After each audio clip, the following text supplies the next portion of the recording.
Hello, welcome back to Cars of Glasgow. Today you join me with the 2025 Citroen C4.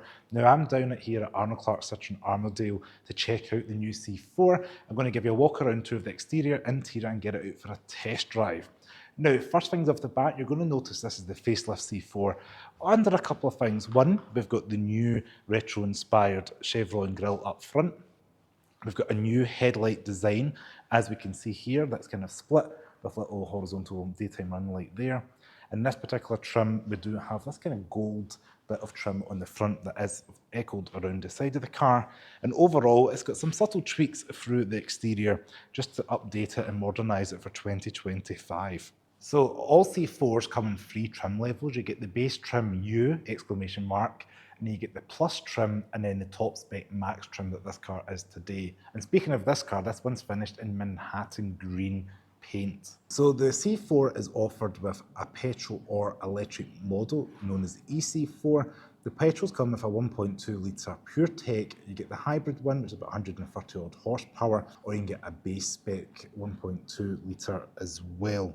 Or also offered as an EV known as the EC4 with a 50 kilowatt hour battery or a 54 kilowatt hour battery, depending on what model and trim level you go for. So you're looking at about 230 miles of range for the smaller battery pack and about 270 miles of range with the larger battery pack. Top speed is about 93 miles per hour for the electric model. Now, when it comes to combustion, you do get the hybrid option as well. And again, depending if you go for which trim level, depends on the power output.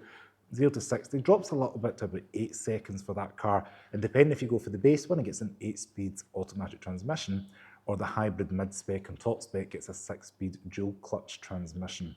You're going to see around 47 miles to a gallon on the base engine. And for the hybrid, you're going to see about 62 miles to a gallon and CO2 of about 107 grams per kilometre. Part of the facelift as well, we've got a new alloy wheel design. This is an 18-inch wheel with the two-tone black and grey with the little plastic covers on the inserts.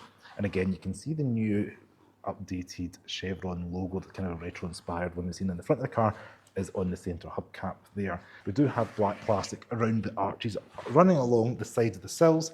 We've got a black roof as well as black mirrors on this max trim. And again, the echo in the front, we do have that gold piece of trim on the side of the door.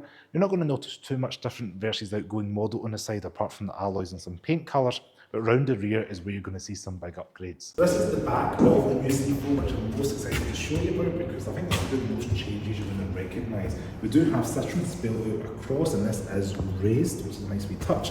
And these tail lights, have a look at them. They've kind of got a 3D-esque design on the outer bit, and in the centre here, it's got this unique design in the middle. We've got this black gloss plastic running across the full span of the tailgate. Now there are little things like fake dents here, which is a little bit odd.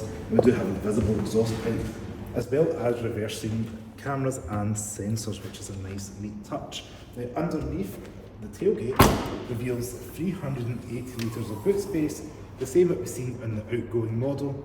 So I won't cover it too much, but yeah, we've got a bit of first floor underneath, storage on the side.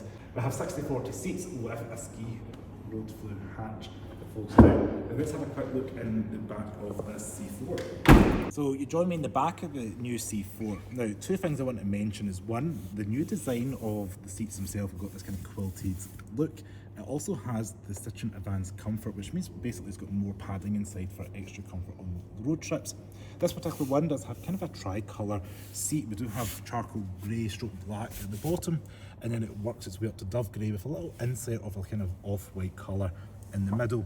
Quite a nice touch they've done with the car, and this kind of gives me vibes of something like from the 80s, something luxurious and plush. We do have an armrest in the middle, two cup holders, and a little bit of storage, I guess, for a pen or something. Again, I mentioned you've got the wee ski flue hatch there. Also want to mention the back of the seats, there's these little pouches here that maybe you could put a phone or clip something on a longer road trip. But yeah, a little bit of storage. We do have some map pockets behind both passenger and driver, as well as a USB charger and climate vent. Now, I'm 5'11", knee room is pretty decent. Headroom's okay, you know, it's not amazing, but it's okay. And yeah, and build quality back here is kind of what you'd expect from a car at this price point. We do have a little bit of trim to break up the grey plastic, but it's pretty cheap plastic on the side of the door cards and nothing lined in the door bins. Now let's check out up front. So up front on the C4, you're going to notice the new logo badge again on the airbag cover. We do have a new instrument driver screen here that has been updated. And on top of that, we also have the new heads-up display for the 2025 C4. Out with that, most of the stuff is a carryover. We've got the same touch screen that we've seen previously that does have the controllable widget, so you're able to customize the home screen and change it. It's pretty fast and responsive and does have Apple CarPlay and Android Auto. Down below we do have things like climate vents, which I liked in the previous C4. We've got the kind of 4 vents there, your door lock hazards, and then physical buttons, things like free stage heated seats. And then your climate controls down here, which are nice physical buttons to toggle. We've got a little shelf in here, USB A and C chargers, as well as a little bit of storage underneath that allows you to put your phone or something if you've got a 12-volt power outlet. This car is automatic, so we do have this little transmission that we've seen in other Stellantis products. You can go all the way forward for reverse, down for drive. It does have quite a good clear screen. Drive modes there. We do have 2 cup holders in here, as well as the parking brake. And underneath, we do have an armrest that does have a little bit of storage in there. It's got like a weird rubberized texture inside there. I guess things are not going to rattle around too much. But yeah, it's nice to have a little bit of storage inside there.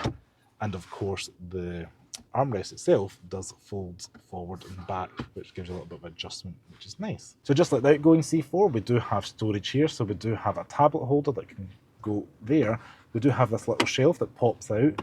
And again, this is where the logbook is, but you could maybe put something small and thin in there for some storage. And then we've got a really big glove box here. Now, it has got a little bit of a cubby in here for something else, and the fuse box in there, but it's a decent size, and I like the fact Citroen have maximised the space in here to give you practicality. So much of what we've seen in the back, the seats up front do have that quilting material stitch design, and then they are tri-colour. So we do have the black at the bottom, this kind of soft white colour in the middle, and the kind of dove grey at the top. So you know what? It's quite a nice material and design look inside for a Citroen C4. So yeah, they've got the steering wheel up front. The main thing is that new logo. We do have kind of a free spoke. We've got a big bit of black gloss plastic below, cruise control on the left, your phone and volume controls on the right. We do have little paddles, and we've got physical stops for your wipers and lights. Worth noting, we do have heated steering wheel on the right, as well as the adjustment for the heads-up display controlled on the right-hand side here. And as we move over to the door card, we do have all-round electric windows, which is nice to see, all 4 switches, electric mirrors, and child lock delete as well. We've also got a bit of a cubby down here for water bottles and things like that. It's not lined with fuzzy stuff, but at least we have it, and a big grab handle.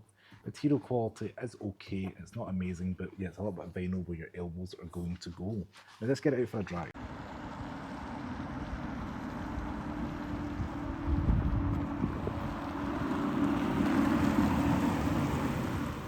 Hello, and you join me inside the EC4 for 2025. I'm just driving around the lovely Armadale in February here, so if you're seeing the grey skies, that's what we're doing. We're just going round a roundabout, giving it a little bit of throttle. Now, the claim 0 to 60 is in the high 9 seconds for this model. Now, there are 2 variants of the electric EC4 with a 50 or a 54 kilowatt hour battery, both producing over 220 miles of range. But out on the road, this is what you want to hear and feel. It does feel quite smooth in comparison to a combustion low-powered vehicle. And yeah, visibility is decent enough. You feel you're sitting quite behind the dash, or the dash feels a little bit high up. Visibility of the A-pillar's alright, decent size mirrors. I can see the kind of shoulder lines of the C-pillar onwards in that rear mirror, and the size overall of the vehicle isn't too daunting on this B road that we're on at the moment. Feels a good fit for the UK. Now, foot down, hitting 50, and we've got the nice clear gauge in front of me here as part of the facelift. I can see I'm in B for regenerative braking mode, so when you take your foot off the accelerator, that's going into regen mode there quite aggressively, down from 50 to 36 within a couple of seconds. Foot down again. You're getting a little bit of that nice electric smoothness and torquey motor coming through just behind in a Vogue, and it's overall doing not too bad a job of just being a comfortable commuter vehicle, and that's what probably people looking for a C4 are going to go for. So I'm just going to go past a supermarket over some speed bumps, and yeah, it's absorbing those lumps and bumps of speed bumps and potholes not too badly. It's definitely a nice, family-friendly, comfortable car for the UK roads that we experience here currently. I'm just going to go over a little bit of a monoblock road here. And you're not hearing too much of the cobblestones or tyre noise coming through into the cabin.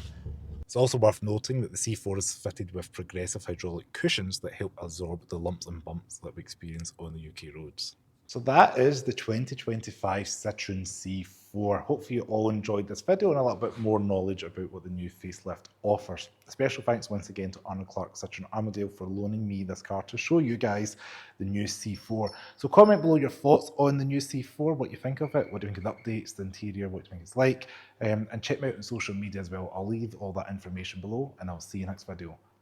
Ciao. And thanks to the beautiful videographer.